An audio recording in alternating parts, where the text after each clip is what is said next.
It may surprise you to learn that most of the stock trades in the U.S. are no longer being made by human beings, but by robot computers capable of buying and selling thousands of different securities in the time it takes you to blink an eye. These supercomputers, which actually decide which stocks to buy and sell, are operating on highly secret instructions programmed into them by math wizards who may or may not know anything about the value of the companies that are being traded.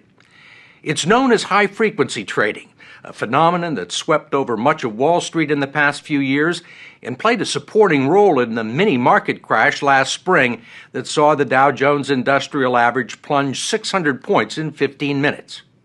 Most people outside of the industry know very little, if anything, about it. But the Securities and Exchange Commission and members of Congress have begun asking some tough questions about its usefulness, potential dangers, and suspicions that some people may be using computers to manipulate the market.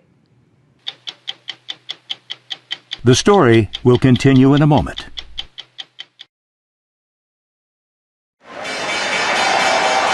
For 150 years, the floor of the New York Stock Exchange was the center of the financial world, the economic engine that helped American business raise capital and create jobs.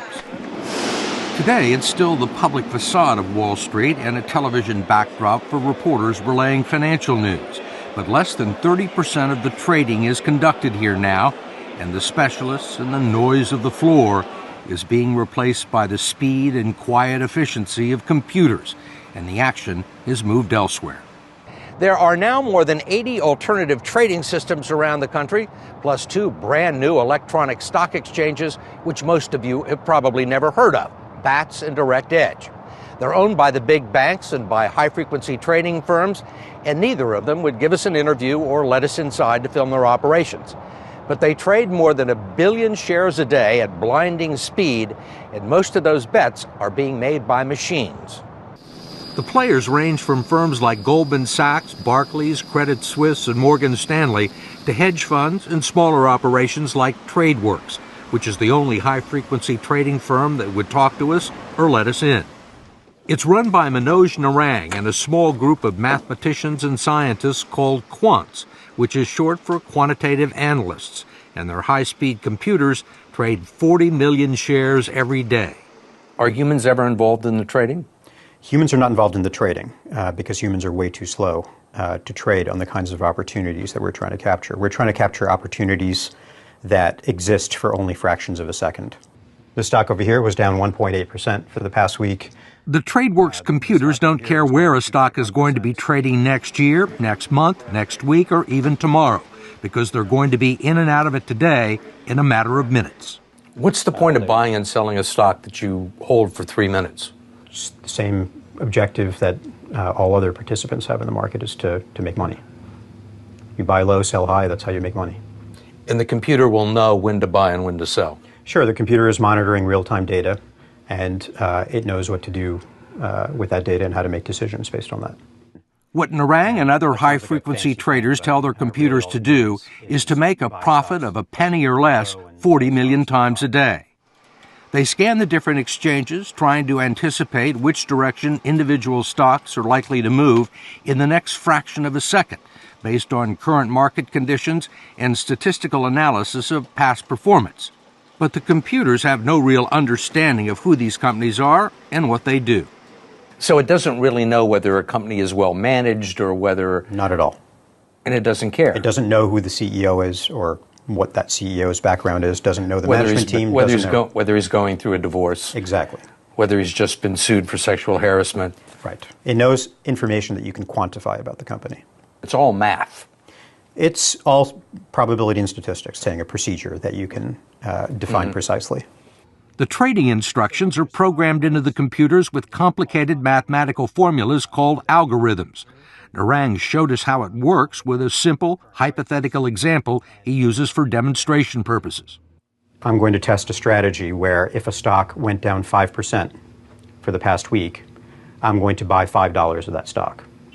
And if a different stock went up 10% last week, I'm going to sell $10 of that stock.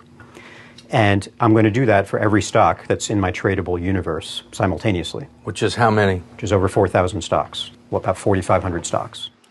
The strategy, which could only be successfully executed with a high-speed computer, would result in almost as many losing trades as winners, but over the past 8 years would have produced a tidy profit, something that Narang and other high-frequency traders have gotten used to. And how successful have you been? We've had 2 or 3 days in a row where we lose money, but we've never had a week so far where we lost. We've never had a month that was a loser for us. Just 4 years ago, high-frequency traders accounted for 30% of the stock trades in the U.S. Today, estimates range as high as 70%. And institutional traders like Joe Saluzzi of Themis Trading LLC have come to believe that the game is rigged. How can you make money day after day? There was even one firm that said they made money 4 years in a row, every single day. Well, you have to be getting information that other people don't have. Otherwise, statistically, that's an impossibility. Actually, high-frequency traders are getting the same market information that Joe Saluzzi gets. They're just getting it a little bit sooner. It's only a few fractions of a second sooner, but if you're running supercomputers, Saluzzi says, it can be an eternity. What you're saying is the people with the fastest computers have an advantage. They get the best deals. Every time. Absolutely. There's no doubt about it. I mean, if they're spending that kind of money and they're using that type of infrastructure, they're doing it for a reason, and it is to get a speed advantage in that respect. It's not just the speed of the supercomputers that's important, it's also their physical location. The closer they are to the stock exchange's server, the quicker they'll be able to get critical market information. Well, this has been in the works for at least 4 years at this point. Larry Leibowitz, the chief operating officer of the New York Stock Exchange, believes its massive new data center in MAAI, New Jersey, will help the exchange regain some of the market share it's lost to electronic trading platforms. And he's busy persuading traders to lease space in these stark black boxes for their supercomputers. This is one of the pods? This is one of the pods. This is the nerve center. It's called colocation, a service that high-frequency traders will pay tens of thousands of dollars a month for, and includes access to raw data from the exchange that is almost instantaneous. We're getting down to, how fast can the electrons travel at this point. They can predict the price of a stock before you can because of the speed that they're using. So they actually see the trades before you do? They can see order flow coming into the exchanges before a regular person off of, say, a Bloomberg or somebody who doesn't have the colocation, the data feeds, and all the other sophisticated technology that they employ, which is not cheap, by the way. It's extremely expensive to set these things up. How much faster do they see it? It could be a few milliseconds. How much of an advantage is a couple of milliseconds? Millions, if not billions of dollars a year. That edge, Joe Saluzzi claims, has made high-frequency traders the new insiders on Wall Street, and he says he spots signs of predatory behavior every day. Saluzzi, who trades large blocks of stock for institutional investors, says the supercomputers are programmed to place and then cancel thousands of orders a second, trying to sniff out which way a market is moving in order to jump in ahead of big rallies and sell off before big declines. He calls them parasites who exploit a technological advantage to suck money out of the market and add no value. Does it raise capital for companies? Absolutely not. If anything, it's distracting from the capital raising process. Do these high-frequency trades have anything to do with market fundamentals? Valuation is irrelevant. It's all about just moving the price up and down the ladder all day long. Each day is new. Each day starts fresh. So you have to question the true valuation of the markets now. Larry Leibowitz of the New York Stock Exchange says there is absolutely no evidence that small investors are being hurt by high-frequency trading. Most of them, he says, don't care about pennies when they're buying and selling stocks, and they're in it for the longer haul.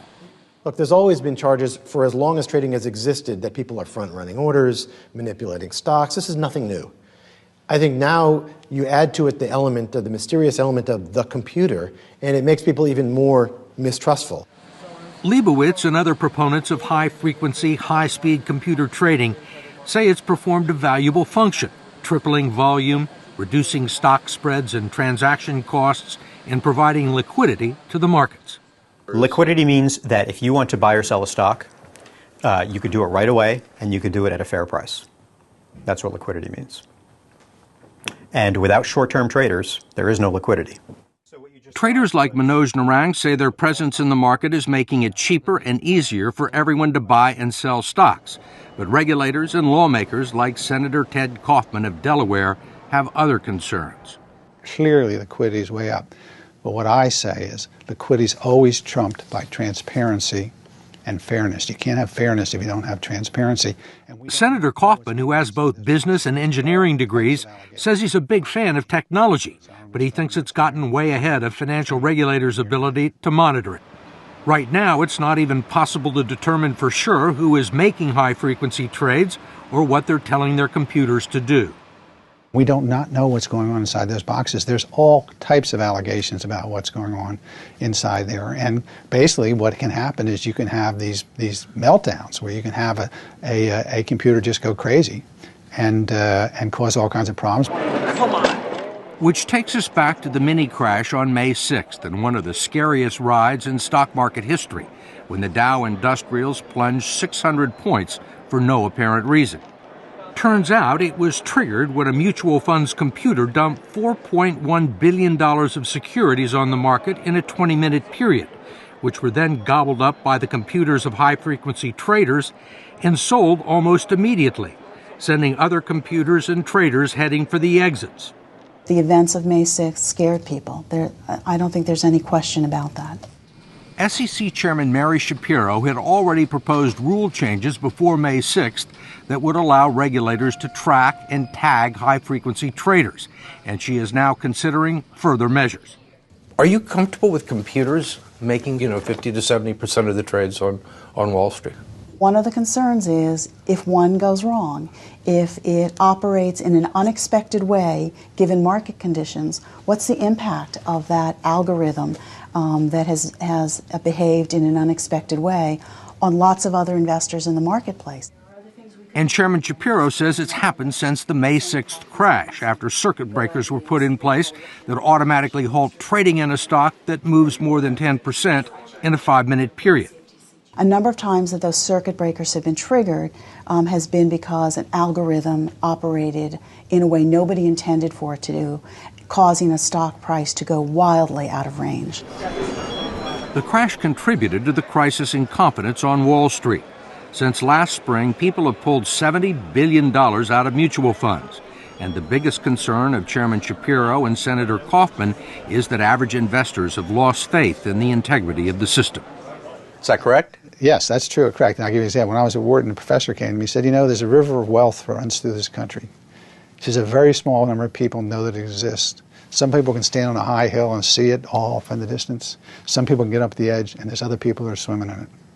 That's the perception American people have about what's going on Wall Street right now. They believe there's a small number of people who are swimming in this river of wealth. And there are a lot of people out there who think that the stock market is rigged. Rigged in the sense that there are people out there who have advantages, the insiders, Right. the big companies. Yep. And I think that we have to do a better job of first, obviously, making sure it's not the case, but we can't be evasive about it. We have to make changes that make sense, that give people more confidence in the market, add more transparency, and make people feel like this is a place I can trust my retirement savings to.